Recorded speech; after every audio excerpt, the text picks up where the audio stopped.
মোটা হলুদ বিড়ালটা একা একা বসে আখের রস খেয়ে ফেলে, একটুও কাউকে না দিয়ে।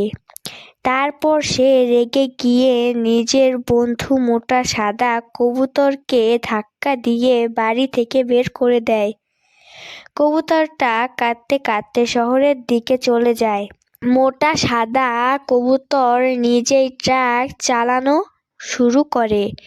সে সেই ট্রাক ভর্তি পেয়ারা নিয়ে ফেরত আসে বিড়ালের কাছে। বিড়ালটা মজা করে সব পেয়ারা খেয়ে ফেলে। রেগে গিয়ে কবুতর ওকে দুই পাখায় তুলে আকাশে ছুঁড়ে ফেলে। বিড়ালটি গিয়ে পড়ে এক আমের বাগানে। আরাম করে বসে বসে অনেক আম খায়। পাশে দাঁড়িয়ে মোটা সাদা কবুতর, চোখে জল গড়িয়ে পড়ছে। কেউ তো সাবস্ক্রাইবই করে না।